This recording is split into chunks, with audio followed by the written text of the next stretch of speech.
Hello everyone, welcome to learning book. Learning book पे आप सभी का स्वागत है। लर्निंग बुक के इस वीडियो में हम करेंगे 30 मई 2020 के करंट अफेयर के महत्वपूर्ण प्रश्नों को। अपने प्रश्नों के डिस्कशन की शुरुआत की जाए उससे पहले आप सभी से एक रिक्वेस्ट है कि लर्निंग बुक चैनल को अधिक से अधिक शेयर करें। लर्निंग बुक की फैमिली जितनी ही स्ट्रांग होगी, लर्निंग बुक पे जितने ही अधिक मेंबर्स होंगे, हम आपके लिए उतने ही अधिक और भी नॉलेजेबल वीडियोज़ को प्रोवाइड करा सकेंगे। साथ ही साथ जो नए व्यूअर्स आज चैनल पर पहली बार आए हैं उनसे रिक्वेस्ट है कि वो चैनल को सब्सक्राइब करके बेल आइकॉन को प्रेस कर दें, जिससे जो भी नई वीडियोस लर्निंग बुक पे अपलोड हो उसकी नोटिफिकेशन उन तक समय से पहुंच सके। आइए शुरुआत करते हैं अपने पहले प्रश्न के साथ। आज का पहला प्रश्न है, जयतु जयतु भारतम वसुदेव कुटुंबकम शीर्षक गीत को किसने लिखा है?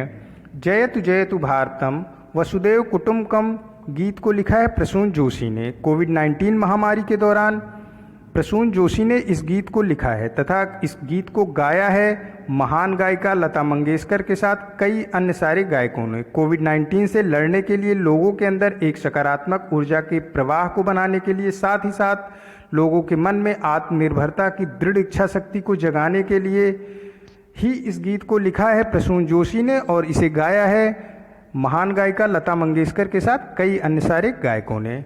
नेक्स्ट क्वेश्चन है, नवीन और नवीकरणीय ऊर्जा मंत्रालय ने किस मंदिर के 100% सौरीकरण की योजना की शुरुआत की है? भारत सरकार का नवीन एवं नवीकरणीय ऊर्जा मंत्रालय ने ओडिशा के कोणार्क शहर में स्थित कोणार्क सूर्य मंदिर के 100% सौरीकरण के लिए योजना की घोषणा की है। इसे ओडिशा अक्षय ऊर्जा विकास द्वारा लागू किया जाएगा।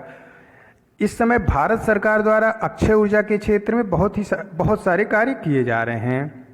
दुनिया का सबसे बड़ा सौर ऊर्जा उद्यान भादला सौर उद्यान राजस्थान में बन रहा है, और अगर ये दुनिया का सबसे बड़ा सौर ऊर्जा उद्यान है तो ये भारत का भी सबसे बड़ा सौर ऊर्जा उद्यान हो जाएगा।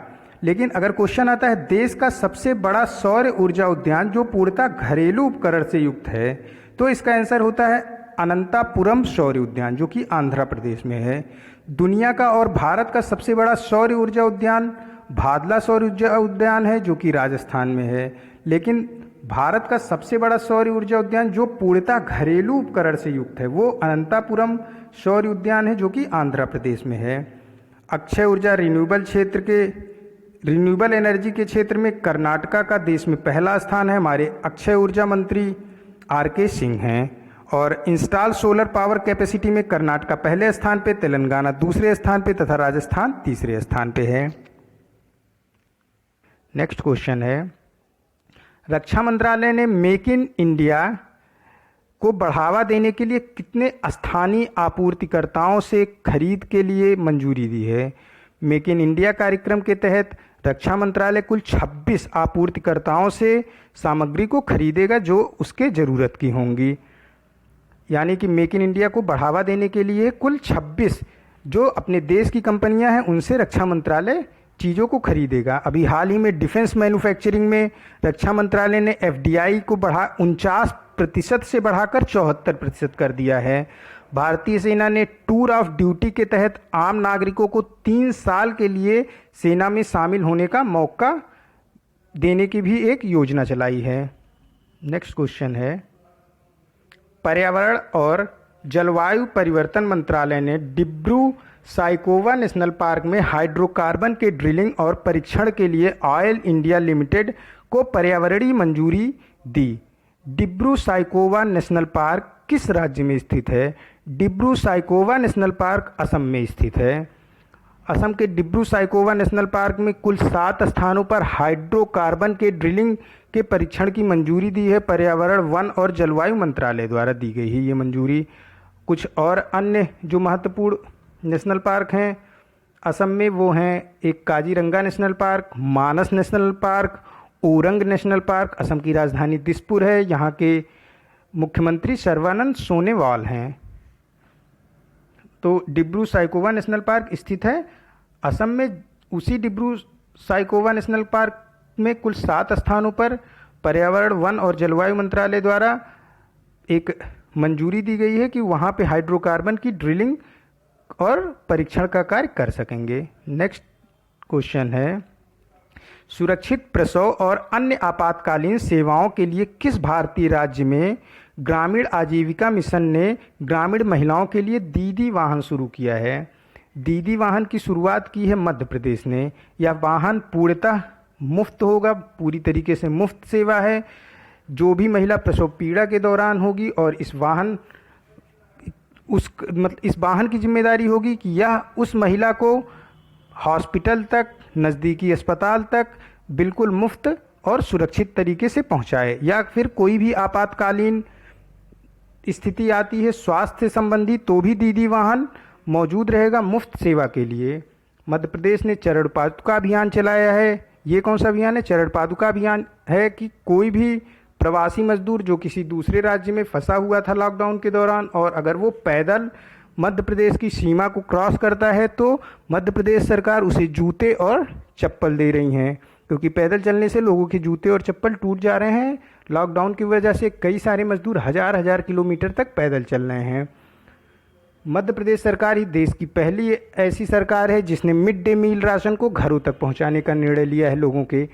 लॉकडाउन के दौरान स्कूल बंद थे और जो मिड डे मील स्कूलों में चलता था, बच्चों को दोपहर के टाइम का भोजन कराया जाता था, अब उसके स्थान पर राशन को बच्चों के घरों तक पहुंचाया जाएगा ताकि बच्चे उस राशन को दोपहर के टाइम खा सकें।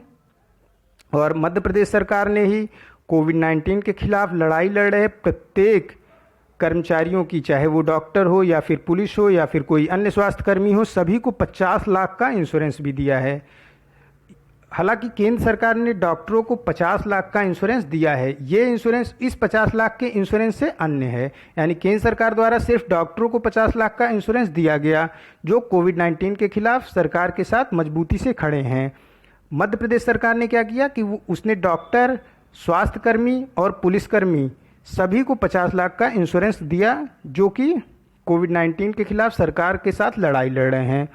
साथ ही साथ महाराष्ट्र सरकार ने क्या किया कि वो महाराष्ट्र के प्रत्येक नागरिक का मुफ्त चिकित्सा बीमा कर दिया है कोविड-19 के दौरान। नेक्स्ट क्वेश्चन है, किस देश के साथ भारत ने अंतर्देशीय जल पारगमन और व्यापार पर प्रोटोकॉल के लिए परिशिष्ट पर हस्ताक्षर किए हैं? भारत ने बांग्लादेश के साथ अंतर्देशीय जल पारगमन और व्यापार पर प्रोटोकॉल के लिए हस्ताक्षर किया है। इसके तहत कुल 5 और बंदरगाह बनाए जाएंगे, जिससे बांग्लादेश में टोटल बंदरगाह 11 हो जाएंगे, और ये 2 अन्य मार्गों से भारत और बांग्लादेश को जोड़ेगा। इससे पहले भारत ने चारबाग पोर्ट बनाया था ईरान में, यानी कि ईरान में जो चारबाग पोर्ट बना था उसे भारत और ईरान ने मिलकर बनाया था। इससे भारत अब ईरान के साथ बिना पाकिस्तान की मदद के व्यापार कर सकेगा समुद्र के रास्ते। बांग्लादेश की राजधानी ढाका है, यहाँ की मुद्रा टका है और प्रधानमंत्री शेख हसीना है। नेक्स्ट क्वेश्चन है, किस अंतर्राष्ट्रीय संगठन ने छात्रों को ई लर्निंग समर्थन बढ़ाने के लिए एयरटेल अफ्रीका के साथ हाथ मिलाया है? UNICEF, United Nation children's fund, संयुक्त राष्ट्र बाल कोष ने अफ्रीका में कोरोना वायरस से प्रभावित जो क्षेत्र हैं, जो स्कूल हैं, वहाँ के बच्चों को समर्थन करने के लिए भारतीय मोबाइल नेटवर्क प्रोवाइड कराने वाली कंपनी एयरटेल के साथ समझौता किया है। इसके तहत वो लोगों को ऑनलाइन शिक्षा प्रदान करने की योजना बना रहे हैं। यूनिसेफ का हेडक्वार्टर न्यूयॉर्क में है। ऑप्शन सी इसका करेक्ट ऑप्शन होगा। नेक्स्ट क्वेश्चन है, केवाबेन को विश्व स्वास्थ्य सभा के 73वें सत्र के अध्यक्ष के रूप में चुना गया, वह किस देश से संबंधित हैं? केवाबेन बहामास से संबंधित हैं। केवाबेन को विश्व स्वास्थ्य सभा के 73वें सत्र के अध्यक्ष के रूप में चुना गया था। देखिए, विश्व स्वास्थ्य सभा के 73वें सत्र में ही चुना गया भारत के स्वास्थ्य मंत्री हर्षवर्धन सिंह को कार्यकारी समिति का अध्यक्ष, और उसी सभा की अध्यक्षता कर रहे थे केवाबेन जो कि बहामास के हैं। WHO विश्व स्वास्थ्य संगठन का हेडक्वार्टर जिनेवा स्विट्जरलैंड में है। इसके अध्यक्ष अधोनम टेड्रोस हैं। बहामास जो है इसकी कैपिटल नसाउ है और मुद्रा बहामियन डॉलर है।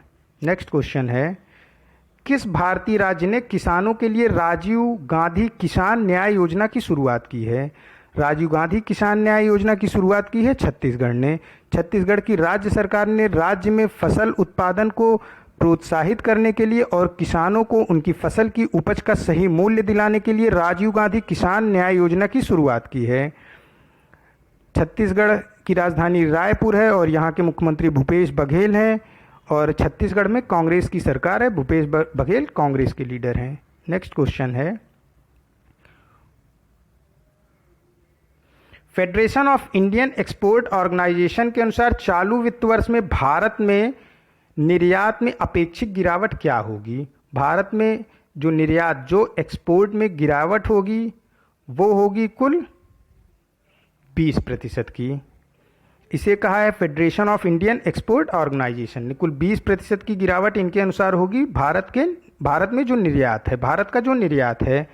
अभी कुछ दिन पहले ही वर्ल्ड टूरिज्म ऑर्गेनाइजेशन ने कहा था कि जो विश्व का पर्यटन क्षेत्र है वो कुल 60 से 80% तक गिरावट का सामना करेगा कोविड-19 लॉकडाउन की वजह से। और कोविड-19 लॉकडाउन की वजह से ही भारत में निर्यात के क्षेत्र में 20% की अपेक्षित गिरावट होगी। यानी कि आप वर्ल्ड टूरिज्म में जो गिरावट हो रही है 60 से 80% उसे देखें, या फिर 20% की जो गिरावट हो रही है भारत के निर्यात में, उस दोनों का कारण कोविड-19 के दौरान लॉकडाउन ही है। नेक्स्ट क्वेश्चन है, केंद्रीय मानव संसाधन विकास मंत्री ने हाल ही में किस विश्वविद्यालय की ऑनलाइन मास्टर्स ऑफ आर्ट की हिंदी में शुरुआत की है?